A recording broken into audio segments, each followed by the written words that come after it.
बॉलीवुड के मशहूर अभिनेता गोविंदा की तबीयत काफी बिगड़ने से उन्हें जुहुई के क्रिटी केयर एशिया मल्टी स्पेशलिटी अस्पताल में भर्ती कराया गया। इस बात की जानकारी उनके दोस्त और लीगल एडवाइजर ने दी। आपको बता दें, गोविंदा घर पर अचानक बेहोश हो गए थे। हालत गंभीर देखते हुए उन्हें फौरन अस्पताल में भर्ती करवाया गया। अभी वे डॉक्टरों की निगरानी में हैं। उनकी सेहत पर पूरी नजर रखी जा रही है। बिहार विधानसभा चुनाव 2025 के एग्जिट पोल आ गए हैं। इसे लेकर एनडीए और महागठबंधन के नेता एक दूसरे पर निशाना साध रहे हैं। अपने पक्ष में सरकार आने का दावा कर रहे हैं। एग्जिट पोल को कोई सही ठहरा रहा है तो कोई झूठा बता रहा है। भारतीय विदेश मंत्री डॉक्टर एस जयशंकर कनाडा पहुंचे, जहां वे G7 देशों के मंत्रियों की बैठक में हिस्सा लेंगे। कनाडा के नियाग्रा में जयशंकर ने कई देशों के विदेश मंत्रियों से द्विपक्षीय मुलाकात कर सहयोग बढ़ाने पर चर्चा की। जयशंकर ने मैक्सिको के विदेश मंत्री से भी कनाडा में मुलाकात की। इस लेकर उन्होंने पोस्ट किया। इस साझा पोस्ट में डॉक्टर जयशंकर ने लिखा, मैक्सिको के विदेश मंत्री doctor Juan Ramon de la Fuente से मिलकर खुशी हुई। व्यापार, वाणिज्य, स्वास्थ्य एवं फार्मास्यूटिकल्स तथा विज्ञान एवं प्रौद्योगिकी के क्षेत्र में हमारे सहयोग को और आगे बढ़ाने पर चर्चा हुई। भारतीय विदेश मंत्री डॉक्टर एस जयशंकर ने इसके अलावा जर्मनी, फ्रांस और ब्राजील के विदेश मंत्रियों से भी मुलाकात की।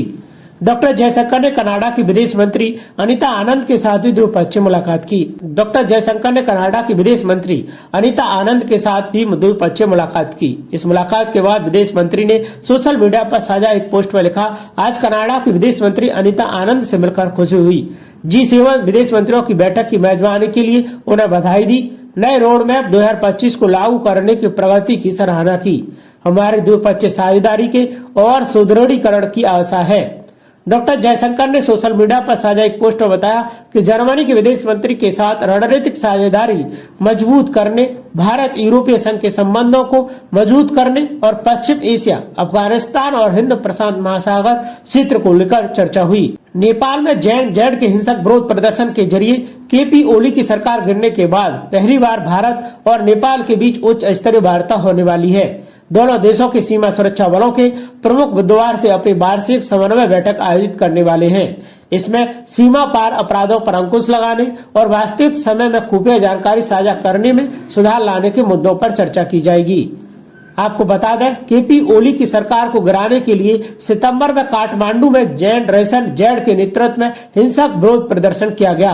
इस हिंसक प्रदर्शन में कई लोगों की मौत हो गई, वहीं संपत्ति का भी भारी नुकसान हुआ। ऐसे में भारत के सशस्त्र सीमा बल SSB और नेपाल के सशस्त्र पुलिस बल APF के बीच यह पहली उच्च स्तरीय बातचीत होगी।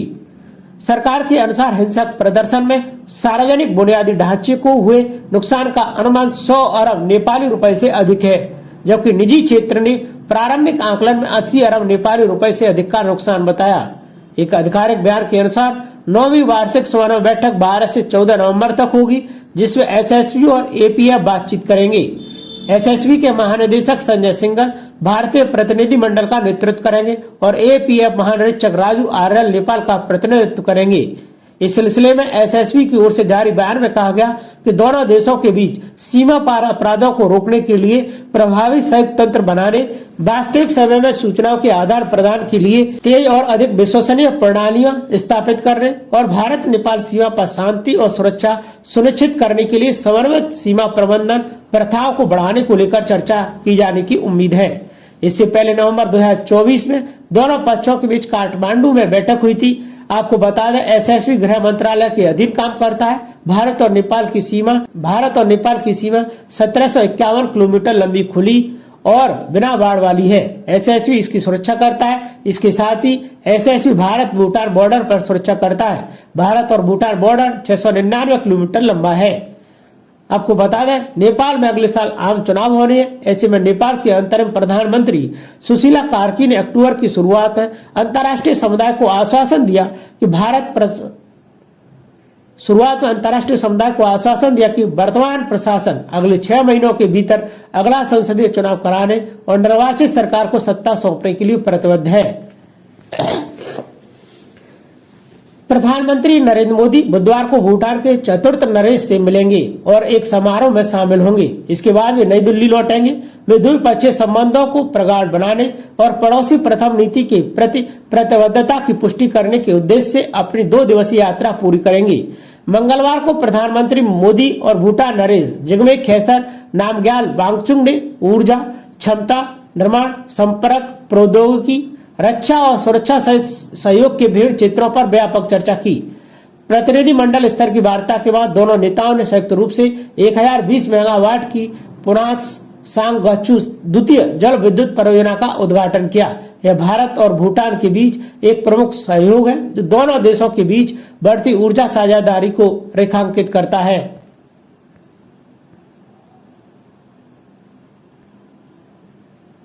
प्रधानमंत्री नरेंद्र मोदी ने सोशल मीडिया पर एक पोस्ट में कहा, भूटान के राजा महामहिम जिग्मे खेसर नामग्याल वांगचुक के साथ बहुत अच्छी बैठक हुई। हमने भारत भूटान संबंधों के साथ पहलुओं पर चर्चा की।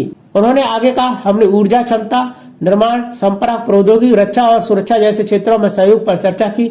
भारत को भूटान की विकास यात्रा में एक प्रमुख भागीदारी होने पर गर्व है। दोनों हिमालयी पड़ोसियों भारत और पाकिस्तान के बीच सदियों पुराने सांस्कृतिक और आध्यात्मिक संबंधों पर प्रकाश डालते हुए प्रधानमंत्री मोदी मंगलवार को थिम्पू के ताजी चौजोंग से भगवान बुद्ध के पवित्र अवशेषों से आशीर्वाद लेने के लिए भूटान नरेश के साथ शामिल हुए। ग्रेट कोयनरे हॉल में स्थापित ये अवशेष चौथे राजा की 70वीं जयंती और भूटान की शाही सरकार द्वारा आयोजित वैश्विक शांति प्रार्थना महोत्सव के उपलक्ष्य में एक विशेष सम्मान के रूप में प्रदर्शनी के लिए भारत से भेजे गए थे। प्रधानमंत्री ने भूटान के चौथे राजा की 70वीं जयंती के उपलक्ष्य में आयोजित समारोह में भी भाग लिया और भारत और भूटान के बीच स्थायी मित्रता और आध्यात्मिक संबंधों की पुष्टि की। बॉलीवुड के वरिष्ठ अभिनेता धर्मेंद्र उम्र संबंधी बीमारियों की वजह से मुंबई के बीच कैंडी अस्पताल में भर्ती थे और अब दिनों के इलाज के बाद उन्हें बुधवार की सुबह अस्पताल से डिस्चार्ज कर दिया। 89 साल की एक्टर की हालत बहुत गंभीर बताई जा रही है, लेकिन अब भी बिल्कुल ठीक है। अस्पताल से डिस्चार्ज होने की खबर उनके चाहने वालों के लिए राहत देने वाली है। ब्रीच कैंडी अस्पताल की मेडिकल टीम के अनुसार धर्मेंद्र पर इलाज का अच्छा असर हो रहा है। धर्मेंद्र को खराब तबीयत के चलते 10 नवंबर को आईसीयू में शिफ्ट किया गया था, जिसके बाद सोशल मीडिया पर उनके निधन की झूठी खबरें वायरल होने लगी। धर्मेंद्र के परिवार ने तुरंत इन खबरों का खंडन किया और अपनी नाराजगी भी जाहिर की। ये पूरा समय ही देओल परिवार और बॉलीवुड के लिए मुश्किलों से भरा था। सोशल मीडिया पर बड़े बॉलीवुड स्टार्स को लेकर राजनेता तक उनकी अच्छी सेहत की कामना कर रहे थे और फैंस की दुआ से बुधवार को एक्टर वापस अपने घर वापस आ गए। इससे पहले 11 नवंबर को धर्मेंद्र की पत्नी हेमा मालिनी और बेटी ईशा देओल ने एक्टर का हेल्थ अपडेट देते हुए बताया उनकी हालत स्थिर है और अच्छे से रिकवर भी कर रहे हैं। उन्होंने फैंस से उनके जल्द ठीक होने की कामना करने को कहा और साथ ही उनके निधन की झूठी खबरें फैलाने को आड़े हाथों लिया। उन्होंने ऐसी खबरों को अपमानजनक और गैर जिम्मेदाराना बताया।